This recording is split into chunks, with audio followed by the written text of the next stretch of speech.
শুভ সকাল আমার ছাত্রছাত্রীরা। আচ্ছা, তোমাদেরকে না আমি আজকে একটা বেশ মজার গল্প বলবো। একটা না ছোট্ট ছাগল ছানা ছিল। সে একটা শেয়ালকে কি বলেছে জানো? লম্বা লম্বা দাড়ি, ঘন ঘন নাড়ি, সিংহের মামা আমি, নরহরি দাস, 50 বাঘে মোর এক এক গ্রাস। শুনলে সেই ছোট্ট ছাগলছানার কথা? আজকে না এই ছাগলছানার গল্পটাই আমরা পড়ব। ছাগলছানাকে ইংরেজিতে কি বলে জানো? ও জানো না? আচ্ছা, আমি বলে দিচ্ছি কেমন। আচ্ছা, ছাগলকে ইংরেজিতে কি বলে? ও, গোট বলে। ঠিক বলেছো। আচ্ছা, শেয়ালকে ইংরেজিতে কি বলে গো? ফক্স বলে। বাহ, ভালো জানো তো তোমরা। আচ্ছা, আমরা যে এই যে ছাগলছানাটার গল্পটা শুনবো, সেটার নাম হলো নরহরি দাস। এই নরহরি দাস কে জানো? নরহরি দাস হলো সেই ছাগলছানাটি যে কিনা বলেছে 50 বাঘে তার এক এক গ্রাস। আচ্ছা চলো সবাই মিলে শুনি এই গল্পটা। একটা না মাঠ ছিল, মাঠের পাশে বন ছিল। সেই বনের মধ্যে একটা গর্তের ভেতর থাকতো একটা ছাগল, মানে এই ছাগলছানাটার মা এবং ছাগলছানাটা থাকতো। এবার তার ছাগলছানার মা তাকে রেখে খাবারের সন্ধানে যেত। এবার সারাদিন ঘুরে ঘুরে অল্প খাবার সে খেতে পারতো, আশেপাশে ঘাস ছিল না। আর ছাগলছানাটা ছোট্ট ছিল, সে গর্তের মধ্যেই থাকতো। তারপরে সে ধীরে ধীরে বড় হতে থাকে, তারপর তার একটু সাহস বাড়ে। ঠিক আছে? তখন সে গর্ত থেকে বেরিয়ে এসে দেখলো, কিরে, আমার মায়ের মতোই একটা জন্তু কিন্তু অনেক বড়, সে এত বড় হলো কি করে? এবং তাই সে জিজ্ঞাসা করে, হ্যাঁ গা, তুমি কি খাও? তখন সেটা ছিল আসলে একটা ষাঁড় গরু, কিন্তু ছাগলছানাটা ভেবেছে ওটা তার মায়ের মতো একটা ছাগল। তখন সেই ষাঁড়টি বলল, আমি ঢের ঘাস খাই। তখন ছাগলছানাটি বলল, আচ্ছা, এত ঘাস তুমি কোথায় পাও? ওই যে বন দেখতে পাচ্ছ না, ওই বনের ভিতরে অনেক অনেক ঘাস আছে। তখন ছাগলছানাটি সেই ষাঁড়টিকে বলল, আমাকে সেখানে নিয়ে যাবে? বলছে, আচ্ছা চলো। এই বলে ষাঁড়টি ছাগলছানাটিকে নিয়ে গেল। সেই বনের ভেতরে দেখতে পেল অনেক অনেক ঘাস। তারপরে সেই ছাগলছানাটা একেবারে পেট ভরে ঘাস খেলো। ঠিক আছে? তারপরে সন্ধে হয়ে এলো। ষাঁড় গরুটি বলল, চলো এবার বাড়ি ফিরে যাই। তখন ছাগলছানাটি এত ঘাস খেয়েছে, এত ঘাস খেয়েছে যে সে আর নড়তেই পারছে না। সে বলছে, আমি আজ আর যেতে পারবো না গো, আমি অনেক ঘাস খেয়ে ফেলেছি, তুমি যাও, আমি কাল যাব। ষাঁড় গরুটি বলে, আচ্ছা ঠিক আছে। এই বলে সন্ধে হয়ে গেল বলে ছাগলছানাটি আর কোথায় থাকবে, একটা গর্ত দেখতে পেল, সেই গর্তের ভিতরে গিয়ে ঢুকে পড়ল। সেই গর্তটা ছিল একটি শেয়ালের। এবার শেয়াল কোথায় গিয়েছে জানো? সে তার মামা বাঘের বাড়িতে গিয়েছে নেমন্তন্ন খেতে। এবার নেমন্তন্ন খেয়ে সে তার বাড়িতে ফিরে এলো, মানে গর্তে ফিরে আসবে। তখন দূর থেকেই দেখছে গর্তে অন্ধকারের মধ্যে এই গর্তের ভেতরে কালো মতন একটা জন্তু। কে রে? তখন বলছে, এই শেয়ালটি বলছে আর কি ওই জন্তুটিকে, গর্তের ভেতরে কে রে? তখন ছাগলছানাটি কিন্তু ছোট্ট, কিন্তু খুব ভীষণ বুদ্ধিমান। তখন যদি সে বলে দিত যে আমি একটি ছাগলছানা, তাহলে তো তাকে ঘপ করে খেয়ে ফেলতো।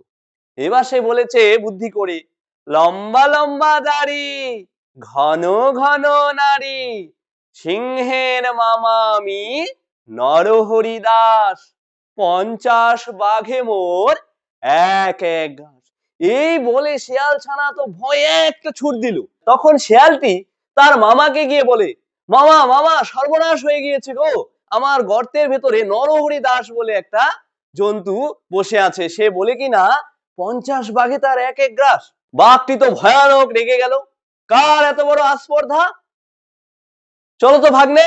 এই বলে সে কি করলো, শেয়ালকে নিয়ে যেতে চলো। শেয়াল বাবু, না মামা, আমি যাব না, আমার বড্ড ভয় করে। বলছে, আমি বাঘ থাকতে তোমার কিসের ভয়?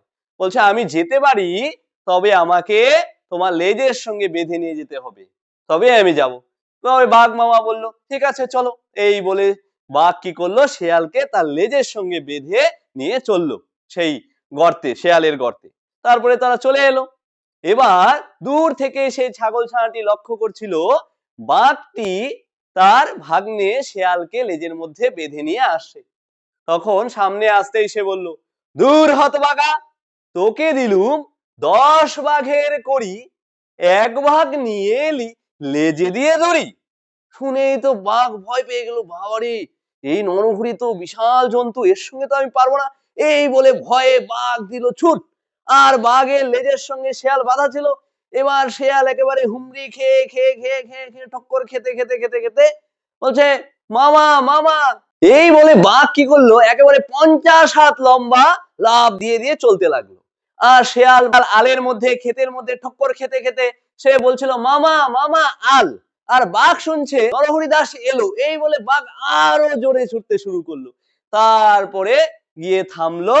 তারপরে শেয়াল তো একেবারে ঠক্কর খেতে খেতে খেতে খেতে একেবারে নাজেহাল অবস্থা, বুঝতে পারলে? তারপরে বাঘের রাগ চলে গেল কোথায়, কিছুই বোঝা গেল না। বুঝতে পারলে গল্পটা? আমরা এবার একটু দলে আলোচনা করে শিখে নিই তো।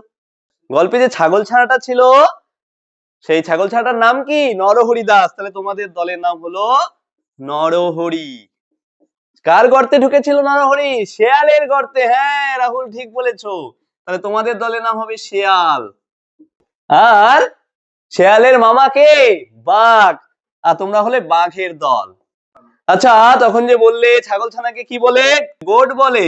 হ্যাঁ ঠিক বলেছো, জিও এটি। আচ্ছা, গোটের বাচ্চাকে তখন যে বললাম আমি বলবো, গোট মানে হচ্ছে বড় ছাগল, বুঝছো? আর গোটের বাচ্চাকে বলে কিড, মানে কিড হচ্ছে ছাগল ছানা। বুঝতে পারলে? মানে ওই নরহরি দাসটা। আচ্ছা, শেয়ালকে কি বলে? ফক্স বলে। হ্যাঁ ঠিক বলেছো। আর বাঘকে বলে টাইগার। হ্যাঁ অজয়, বলো টাইগার বানান। TIGR। আচ্ছা নরহরি দল, তোমরা বলো তো দেখি, নরহরি কাকে দেখেছিল তার মায়ের মতো অনেক বড়, অনেক বেশি বেশি ঘাস খেয়েছে জন্তুটা? সেটার নাম কি? ষাঁড়। হ্যাঁ ঠিক বলেছো। আচ্ছা, ষাঁড়কে ইংরেজিতে কি বলে? অক্স বলে। বাহ, খুব ভালো জানো তোমরা। গল্পটা কেমন লাগলো তোমাদের? ও, ভালো লেগেছে? বেশ, তাহলে আজকে আমরা এই গল্পটা সম্পর্কেই জানলাম। আগামী ক্লাসে আমরা এরকম আরো মজার গল্প পড়বো। ঠিক আছে? এই যে আমরা নরহরি দাস গল্পটা শুনলাম, এই গল্প থেকে আমরা কি শিখতে পেলাম জানো? এই যে ছাগল ছানাটি ছোট্ট একটা ছাগল ছানা ছিল, সে যদি শিয়ালকে বলে দিত আমি ছাগল ছানা, শিয়ালটা তো ছাগল ছানাকে ঘপ করে খেয়ে ফেলতো। এবার দেখো সে কি বলেছে, সে বলেছে আমি নরহরি দাস, মস্ত জন্তু। ছাগল ছানাটি কিন্তু উপস্থিত বুদ্ধিকে কাজে লাগিয়েছে। এরকম ভাবে বিপদে পড়লে যে উপস্থিত বুদ্ধি কাজে লাগায়, সে কিন্তু বিপদ থেকে উদ্ধার পায়, যেরকম কিন্তু ছাগল ছানাটা উদ্ধার পেয়েছিল। বুঝতে পারলে? আজকে এই যে আমি ডেমোটি দেখালাম তোমাদের সামনে, এরকম কিন্তু প্রতিটা বিষয়ে আমি গল্প, কবিতা, গ্রামার, ব্যাকরণ এবং ইউনিক ইউনিক জগৎবাড়ি ইত্যাদি বিষয়ের ডেমো কিন্তু নিজে তৈরি করে তোমাদেরকে দিচ্ছি। ইন্টারভিউতে ভালো মার্কস পেতে পারো।